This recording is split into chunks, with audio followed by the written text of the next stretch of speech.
के शरण भूमि के हम प्रणाम करताने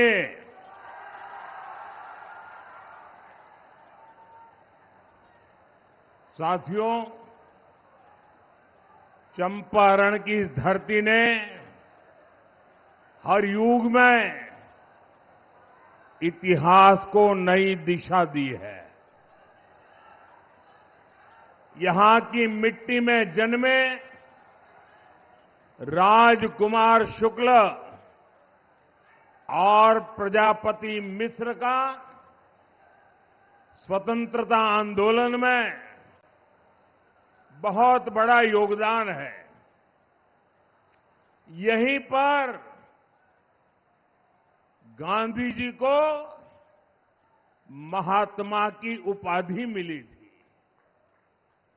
साथियों, चंपारण सत्याग्रह की ये धरती, ये संकल्प की धरती है। आज जब हम विकसित बिहार का संकल्प लेकर चले हैं, तो तब फिर से चंपारण की भूमिका बहुत अहम है। और बेतिया का ये जनसैलाब चंपारण का मूड बता रहा है। मैं सबसे पहले आप सबकी क्षमा मांगना चाहता हूं, आपकी माफी मांगना चाहता हूं, क्योंकि हमारे सभी हम एनडीए के लोगों ने ये जो पेंडल बनाया, सोचा था कि इतना तो भर ही जाएगा, लेकिन आज पेंडल छोटा पड़ गया और पेंडल से में बैठे उसे ज्यादा 3-4 गुना लोग बाहर धूप में तप रहे हैं।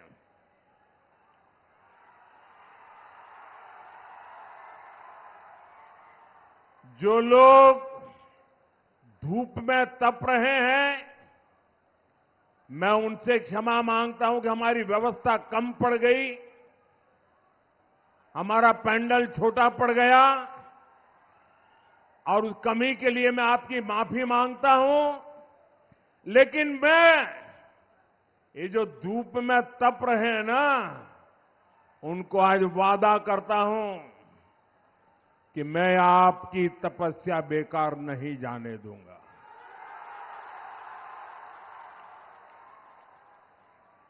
और मैं सवाया विकास करके आपकी तपस्या को लौटाऊंगा, ये मोदी की गारंटी है। साथियों, इतनी बड़ी तादाद में जब आप हमारे सब साथियों को आशीर्वाद देने आए हैं, तो मेरे साथ एक बात बोलेंगे? आप सब बोलेंगे? ये आगे जो महाशय बैठे हैं, क्या वो भी हिम्मत करेंगे? यहां भी आवाज आएगी, वहां भी बोलेंगे? नहीं चाहिए कट्टा सरकार, नहीं चाहिए, नहीं चाहिए, नहीं चाहिए कट्टा सरकार। फिर एक बार, फिर एक बार, फिर एक बार, नहीं चाहिए कट्टा सरकार। फिर एक बार। साथियों, बिहार में इस विधानसभा चुनाव के चुनाव अभियान की एक प्रकार से मेरी समापन रैली है। मैंने भारत रत्न जननायक कर्पूरी ठाकुर जी की जन्मस्थली से उस पवित्र भूमि के आशीर्वाद लेकर के आपके पास आशीर्वाद मांगने के लिए चुनाव अभियान शुरू किया था। और आज यहां पूज्य बापू के सत्याग्रह की भूमि चंपारण में इस चुनाव अभियान की ये मेरी आखिरी सभा है। मेरा अभियान यहां संपन्न हो रहा है। मेरा अभियान भले आज संपन्न होता हो, लेकिन चुनाव प्रचार कल शाम तक चलने वाला है। कल शाम के बाद खत्म होने वाला है। लेकिन यहां बिहार के नौजवानों ने, बिहार की महिलाओं ने, बिहार के मेरे गरीब भाई बहनों ने, बिहार के मध्यम वर्ग ने, बिहार के किसानों ने, गांव में रहने वालों या शहर में रहने वाले हो, सबने कंधे से कंधा मिला करके एक ही सपने को लेकर एनडीए के समर्थन में चुनाव प्रचार खुद संभाल लिया। मैं कह सकता हूं, ये चुनाव हम लोग नहीं लड़ रहे हैं, कोई एनडीए का नेता नहीं लड़ रहा है, न मोदी लड़ रहा है, न नीतीश कुमार लड़ रहे हैं। ये चुनाव बिहार की जनता लड़ रही है। साथियों, मैंने जब भी बेतिया से, चंपारण से आशीर्वाद मांगा है, तो आपने कोई कमी नहीं छोड़ी है। इस बार मेरी उम्मीदें आप सभी से और ज्यादा बढ़ गई है। जो देता है उसी से मांगने का मन करता है। 11 नवंबर को दूसरे चरण में मुझे सिर्फ सीटें जीतनी है इतना नहीं है, मुझे तो इस बार यहां के हर बूथ में जीतना है, हर बूथ में जीतना है। जिताओगे?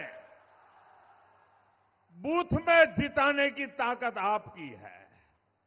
एक भी बूथ हमें हारना नहीं है दोस्तों। ये मिजाज होना चाहिए। हम हर बूथ पर एनडीए के इन सभी उम्मीदवारों को विजयी बनाएंगे। और मैं आपको वादा करता हूं, जितनी बड़ी जीत मिलेगी बिहार में, एनडीए की विजय विकास की एक बहुत बड़ी ताकत बनने वाली है। साथियों, अपने पूरे चुनावी अभियान के दौरान मैंने देखा है, एक रैली दूसरी रैली का रिकॉर्ड तोड़ देती थी। एक के बाद एक रिकॉर्ड टूटते जा रहे थे। और पहले चरण के मतदान में भी सारे रिकॉर्ड आपने तोड़ दिए हैं। देश आजाद हुआ तब से लेकर के आज तक के सारे रिकॉर्ड तोड़ दिए हैं। मैंने बिहार के सपनों और संकल्पों को लेकर के इस चुनाव अभियान में व्यापक चर्चा की है। एनडीए की डबल इंजन सरकार ने क्या किया है और आगे क्या करने जा रही है, अपना काम और भविष्य का रोड मैप, ये दोनों हमने बिहार की जनता के सामने रखा है। आज बेतिया से मैं बिहार के हर माता पिता, बिहार की हर बहन बेटी, बिहार के हर नौजवान से कहूंगा, वो दिन दूर नहीं जब बिहार की पहचान फूड प्रोसेसिंग के पावर हाउस के रूप में होगी। जब बिहार की पहचान टूरिज्म से होगी, बिहार की पहचान टेक्सटाइल से होगी, बिहार की पहचान टेक्नोलॉजी से होगी। आज बिहार की पहचान मेक इन इंडिया के एक बड़े सेंटर के रूप में होने की दिशा में कदम बढ़ रहे हैं। बिहार ने सामाजिक न्याय की परिभाषा देश को दी है।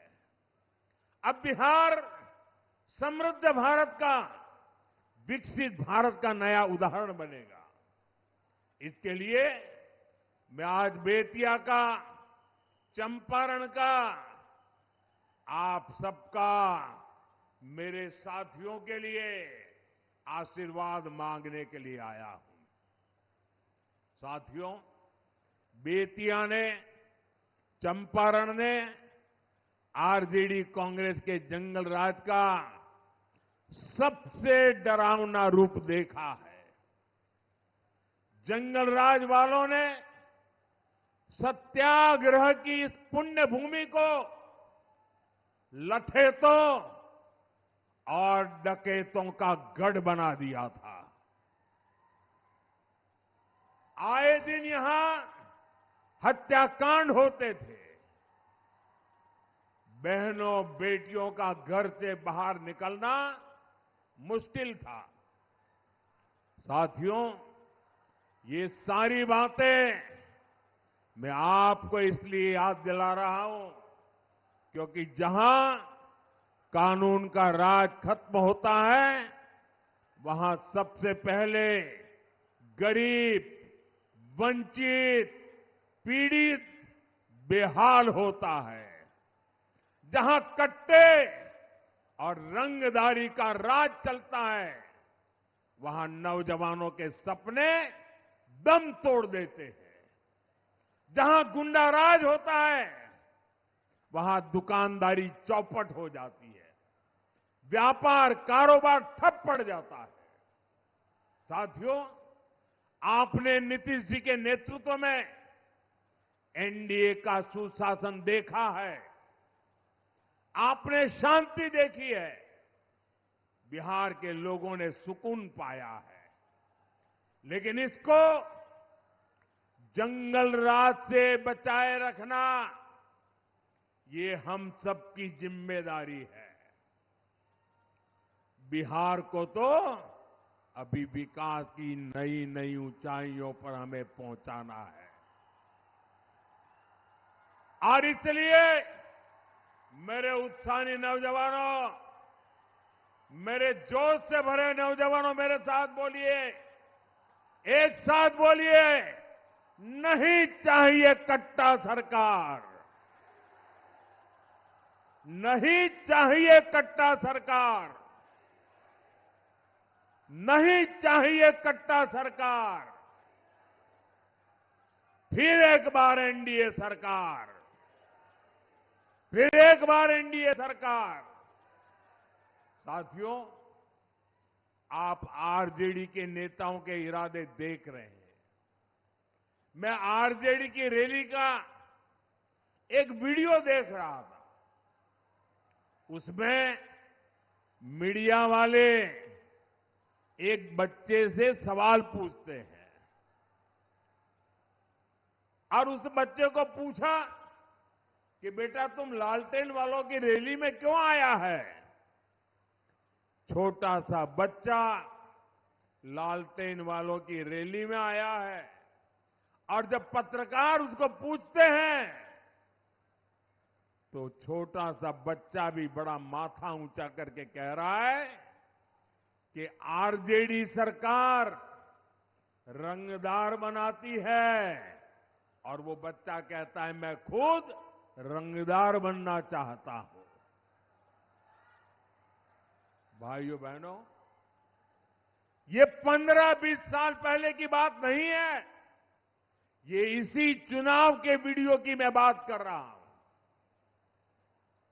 हम यहां आईटीआई बना रहे हैं, इंजीनियरिंग कॉलेज खोल रहे हैं, मेडिकल कॉलेज बना रहे हैं और ये आरजेडी कांग्रेस वाले बिहार के बच्चों को रंगदारी के लिए प्रेरित कर रहे हैं।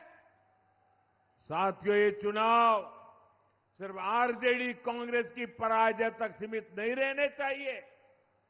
आपको उस मानसिकता को हराना है जो बिहार के बच्चों में जहर का बीज बो रही है। साथियों, बिहार तभी आगे बढ़ेगा जब यहां के युवाओं के सपनों को, उनकी आकांक्षाओं को प्रोत्साहन मिलेगा। ये काम एनडीए की डबल इंजन सरकार कर रही है। एनडीए सरकार बचत भी बढ़ाती है और विकास भी करती है। हमारी सरकार ने ऐसे निर्णय लिए हैं, ऐसी नीतियां बनाई हैं जिससे हर परिवार को बचत होती है। 2014 से पहले जब दिल्ली में आरजेडी के समर्थन से कांग्रेस सरकार चलती थी, तब महंगाई चरम पर थी। वो समय याद कीजिए। जो 30, 35, 40 साल के लोग हैं उनको तो जरूर याद आएगा। आपको याद है उस समय कौन से गाने चलते थे? महंगाई इतनी थी कि गाने चलते थे, महंगाई डायन खाए जात है, महंगाई डायन खाए जात है। ऐसे गाने तब कितने मशहूर हुए थे। आज आप देखिए, देश में जीएसटी बचत उत्सव चल रहा है। रोजमर्रा की जरूरत की जितनी भी चीजें हैं उन पर जीएसटी या तो जीरो हो गया है या बहुत कम रह गया है। इसे खाने पीने का सामान, साबुन, तेल, दंतमंजन, जूते, कपड़े, ये सब पहले से कहीं ज्यादा सस्ते हो गए। बिहार में भी आप लोगों को स्कूटर, मोटरसाइकिल, पंखा, टीवी, फ्रिज, वॉशिंग मशीन, इन सारी चीजों की खरीद पर हजारों रुपयों की बचत हुई है। अगर मैं पिछले साल से तुलना करूं, इस साल अक्टूबर में, यानी पिछले साल का अक्टूबर महीना और इस साल का अक्टूबर महीना अगर मैं तुलना करूं तो बिहार में पहले से 3 गुना ज्यादा मोटरसाइकिल की बिक्री हुई है। आप कल्पना कर सकते हैं, 3 गुना ज्यादा मोटरसाइकिल अकेले बिहार में बिकी है। साथियों, यही किस्सा मोबाइल फोन का भी है। पिछले वर्ष अक्टूबर में बिहार में करीब 6 लाख मोबाइल फोन बिके थे। इस वर्ष अक्टूबर में पिछले साल के मुकाबले करीब करीब 2 गुने, यानी लगभग 11 लाख मोबाइल फोन अकेले बिहार में 1 महीने में बिके हैं। यानी बिहार के युवा, बहनें, बेटियां जीएसटी बचत उत्सव का पूरा फायदा उठा रहे हैं। साथियों, ये जंगलराज वाले आपकी बचत लूटने में जुटे रहते थे। ये लोग अपनी तिजोरी भरते थे, लेकिन ये हमारी सरकार है जो आपके पैसे बचाने वाले ऐसे कार्यक्रमों की रचना करती है, ऐसे फैसले लेती है। हमारी सरकार के दौरान मोबाइल फोन तो सस्ते हुए ही हैं, फोन पर बात करना भी बहुत सस्ता हो गया। अगर आरजेडी कांग्रेस की सरकार होती तो आप लोग वीडियो कॉल कर ही नहीं सकते थे, क्योंकि आपका बिल ही हजारों लाखों में आता। ये मोदी है जिसने मोबाइल के डेटा इतना सस्ता कर दिया है कि आपको अब ज्यादा पैसा नहीं खर्च करना पड़ता। साथियों, पहले गरीब की कमाई का एक बड़ा हिस्सा अनाज और इलाज के इंतजाम में ही चला जाता था। मैं तो आपकी तरह गरीबी से निकला हूं। मैंने गरीबी को जिया है।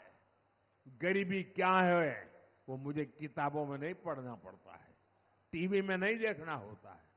गरीबी को मैं जी करके आया हूं और इसलिए मैं गरीब की चिंता भली भांति समझता हूं। इसलिए हमारी सरकार ने जरूरतमंद के लिए अनाज मुफ्त कर दिया।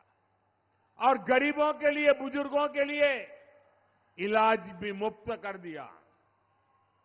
साथियों, आयुष्मान भारत योजना से देश के गरीब परिवारों को 1.25 करोड़ रुपए की बचत हुई है। पीएम जन औषधि केंद्रों में 80% डिस्काउंट पर दवाएं मिलती है। इनसे लोगों को करीब 40,000 करोड़ रुपए की बचत हुई है। साथियों, हमारी सरकार कर्मचारियों को, व्यापार करने वालों को, यानी हर टैक्स पेयर को भी फायदा देती है। इसी साल 12 लाख रुपए की इनकम पर टैक्स जीरो कर दिया गया। अगर मैं इनकम टैक्स और जीएसटी को जोड़कर बताऊं तो देश के लोगों को एक साल में करीब 2.5 लाख करोड़ रुपए की बचत होनी तय हुई है। और इसमें बिहार का भी हर परिवार शामिल है। साथियों, एक तरफ हमारी सरकार हर परिवार की बचत करा रही है, दूसरी तरफ विकास पर भी ज्यादा खर्च करती है। इसका प्रमाण यहां बेतिया में दिखता है, चंपारण में दिखता है, जहां हजारों करोड़ रुपए के 3 नए हाईवे प्रोजेक्ट मंजूर हुए हैं। मणिकापुर से दीघा तक 6 लेन हाईवे पुल का निर्माण हो रहा है। जब ये पूरा हो जाएगा तो पटना से बेतिया की दूरी सिर्फ 1.5 घंटे की रहेगी। गंडक पर नया पुल भी प्रस्तावित है। इससे उत्तर प्रदेश के साथ कनेक्टिविटी और बेहतर होगी। पटना से गोरखपुर तक वंदे भारत एक्सप्रेस वे अब बेतिया से होकर चलती है। यहां रेलवे स्टेशन आधुनिक हो रहा है, रक्सौल में एयरपोर्ट बन रहा है। साथियों, ऐसी शानदार कनेक्टिविटी से यहां किसानों और पशुपालकों को भी फायदा हो रहा है और यहां नया उद्योगों को भी बढ़ावा मिल रहा है। पश्चिम चंपारण का कुमारबाग भी एक बड़ा औद्योगिक केंद्र बन रहा है। इससे भी यहां विकास और तेज होगा। साथियों, विकास तभी होता है जब भ्रष्टाचार नहीं होता, जब घोटाले नहीं होते। लेकिन आरजेडी और कांग्रेस के नेताओं को तो यही एक काम आता है और कोई काम आता भी नहीं है। ये लोग तो राजनीति में आते ही इसलिए ताकि आपको लूट सके। आरजेडी का जो शीर्ष परिवार है वो बिहार का सबसे भ्रष्ट परिवार है। कांग्रेस का जो शाही परिवार है वो देश का सबसे भ्रष्ट परिवार है। और ये जो नामदार यहां घूम रहे हैं, ये दोनों नामदार हजारों करोड़ रुपए के घोटालों के आरोप में जमानत पर चल रहे हैं, जमानत पर। ऐसे भ्रष्टाचारी बिहार को सिर्फ बर्बादी की राह पर ही ले जा सकते हैं। साथियों, जब सुशासन आता है तो सबसे अधिक फायदा बहनों बेटियों को होता है। हमने तो वो दिन देखे हैं जब गरीब परिवारों की माताएं बहनें पानी के लिए तरसती थी, धुएं में खाना बनाती थी, शौचालय के अभाव में पीड़ा सहती थी। हमारी सरकार ने घर घर तक ये सुविधाएं पहुंचाई है। साथियों, सुविधाएं नहीं, हमारी सरकार बहनों बेटियों को सम्मान भी दे रही है, रोजगार और स्वरोजगार के अवसर भी दे रही है। बिहार में एनडीए सरकार ने पंचायतों में 50% आरक्षण महिलाओं को दिया। लोकसभा और विधानसभाओं में 33% महिला आरक्षण की व्यवस्था भी हमारी सरकार ने की। यहां बेटियों को नौकरियों में 35% आरक्षण भी नीतीश जी की सरकार ने दिया है। साथियों, मुख्यमंत्री महिला रोजगार योजना भी मातृशक्ति को सशक्त करने का एक बड़ा प्रयास है। अभी तक बिहार की 1,40,00,000 बहनों के खाते में 10-10 हजार रुपये पहुंच चुके हैं। ये योजना ऐसी नहीं है कि एक बार मदद मिल गई हो। एनडीए सरकार इस योजना के माध्यम से आगे भी बिहार की सभी बहनों को आगे बढ़ाने वाली है, ये मैं आपको वादा करता हूं। साथियों, मैं बेतिया से एक नए विश्वास के साथ लौट रहा हूं। मैं आप सभी से आग्रह करूंगा, जरा मेरे सामने जो भी बाहर खड़े हैं, यहां बैठे, सबसे आग्रह करूंगा, मेरी चुनाव का ये आखिरी सभा है और इसलिए मेरा विशेष आग्रह है, जरा अपना मोबाइल फोन बाहर निकालिए। सब लोग अपना मोबाइल फोन बाहर निकालिए। ये ऊपर वाले भी मोबाइल फोन लेके बैठे तो बाहर निकालें। सबका मोबाइल फोन बाहर निकाल करके उसकी जो लाइट है ना वो जरा जलाइए जरा। सबके सब लोग लाइट जलाइए। ये जो प्रकाश आपके हाथ में है, ये जो प्रकाश आपके हाथ में है, ये विकसित बिहार का रास्ता दिखा रहा है। ये वो संकल्प है जो बिहार में लालटेन के अंधकार को कभी लौटने नहीं देगा। मैं बेतिया से, पूरे चंपारण से, पूरे बिहार से कहूंगा, अब मैं आज जब आपके पास से विदाई ले रहा हूं, आपके आशीर्वाद लेकर के जा रहा हूं, विजय के पूरे विश्वास के साथ जा रहा हूं, अभूतपूर्व विजय के पूरे वातावरण को मैंने पाया है, देखा है। और इसलिए मैं आज आपको वादा करता हूं, मैं आज जा रहा हूं, आप 11 को वोट डालेंगे, 14 को गिनती होगी और मैं फिर से एक बार एनडीए सरकार के शपथ ग्रहण में फिर से पटना आऊंगा। मैं छोटी बिटिया के हाथ में लाइट देख रहा हूं, यहां मुझे बिहार का भविष्य दिख रहा है। और यहां आपको मेरी बात याद रखनी है, 11 नवंबर को जहां जहां वोटिंग है, वहां पहले चरण के मतदान के रिकॉर्ड भी टूटने चाहिए। ये पहले चरण वालों ने अब तक के सारे रिकॉर्ड तोड़ दिए। अब आपका काम है पहले चरण वालों का रिकॉर्ड तोड़ना। तोड़ेंगे? हर बूथ में तोड़ेंगे रिकॉर्ड। रिकॉर्ड तोड़ने के लिए मेहनत लगती है, करनी पड़ेगी, करोगे?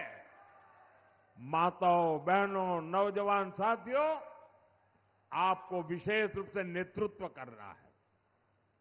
इसी आग्रह के साथ मैं आप सभी का बहुत बहुत धन्यवाद करता हूं। पूरी ताकत से मेरे साथ बोलिए, भारत माता की, भारत माता की, भारत माता की, वंदे वंदे वंदे वंदे वंदे वंदे वंदे वंदे वंदे।